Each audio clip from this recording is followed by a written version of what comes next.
Dostlar, bugünkü kameramız Sayed etrafının Moskva kolkozuna vurnadık. 4 san umum kamera. Hiç görüşünüz yalı gece gündüz sivit noydur bular. Ve datçik düzenyaları var ve orijinal Dahoo firmasına aittir dostlar. Kimde kim şular yalı kamera kurdurmak istese arkayın bizim buradan havalaşıp bilirsinizler. Dostlar, hazır kameranın nakil ustanok edilişini görünler.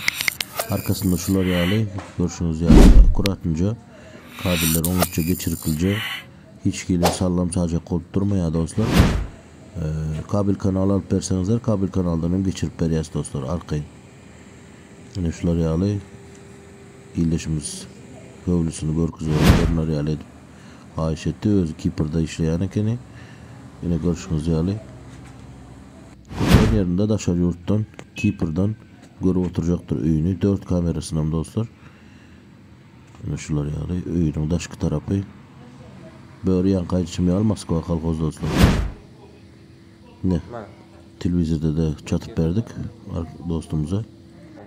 Gece olan vakti öz süvedin açıya dostlar otomatik. Gündüzem öz süvedi öçürüyor.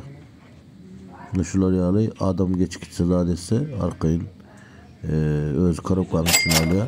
Daha çık düzeynesi vardır karan adam silejü dediye. Abiyek silejü dediye. Daşa yurttan Kiper'dan oturun yerine görmesi için telefonla çatıp verkoyduk. Arılaşın dostlar. Şu sosyal medyalarımıza ağza olmanın YouTube'dan, Facebook'tan gördüğünü omurlamız yazık kıldırındır.